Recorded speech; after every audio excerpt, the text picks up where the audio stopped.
Mr. President, I rise today to give tribute to a great American, a great Texan, a dear friend, and a 26-year veteran of this institution who has dedicated her career to serving the needs of her fellow citizens. Her name is Shea Woodard Hall. Shea has worked as the West Texas Regional Director on my team for 7 years. She's now retiring. Shea started working in the Senate in 1993 when she was hired by my predecessor, Senator Kay Bailey Hutchison. As West Texas Regional Director, Shea started with 89 counties in her region. By land area, that's bigger than some states. Shea could leave her office in Abilene, drive 7 hours north, and still be in her region. That's how much territory she was responsible for. Shea has always been willing to go the extra mile, literally. In her first 3 years working in the Senate, Shea put 75,000 miles on her car.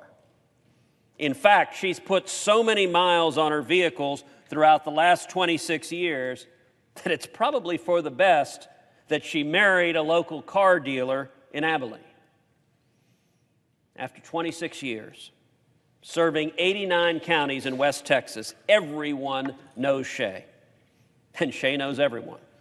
From every mayor to every county judge and sheriff to every state elected official, Shea made it a point to know them all. In fact, when I traveled with Shea in West Texas, we would arrive at an event, and there was no doubt who folks were happier to see, me or Shea, and it sure wasn't me. Shea is also known in West Texas for her rural tours. They are legendary. You see, Shea's region is diverse. It spans from Amarillo to Lubbock, to Abilene, to San Angelo, to Big Spring, to Midland, Odessa.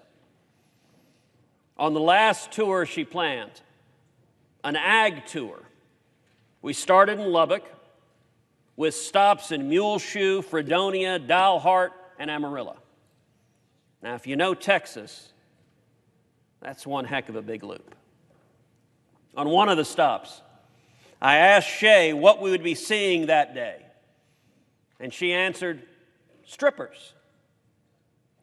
I was fairly puzzled at that response, and she quickly clarified, cotton strippers. I was relieved. There are too many stories of Shea helping people in West Texas, but one of my favorite stories is about how Shea helped bring the B-1 bomber to Texas. When the city of Abilene and Dyess Air Force Base were working to secure low-level training routes for the B-1 bomber, Shea received some questions and some concerns from local ranchers who were afraid that the noise would upset their cattle. Always the steady hand, Shea responded with some West Texas wisdom.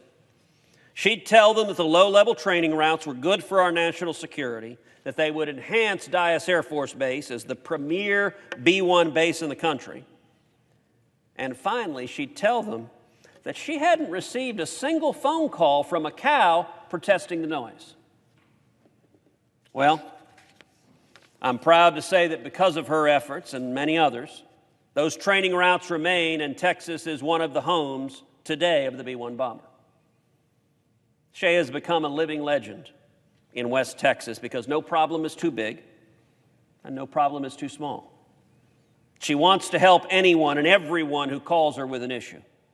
She often helped people in stressful situations, navigating the leviathan of big government on behalf of fellow Texans in their time of need.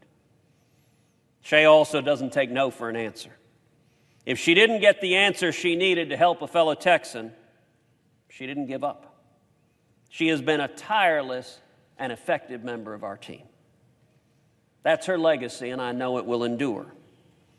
Shea is retiring next month, and while we will miss her greatly, she will remain a friend, she will remain family, and we wish her well as she begins her well-earned retirement.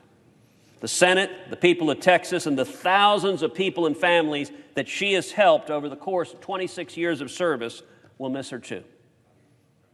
Thank you, Shea, for your work, your determination, your passion, your patriotism, and your love for Texas.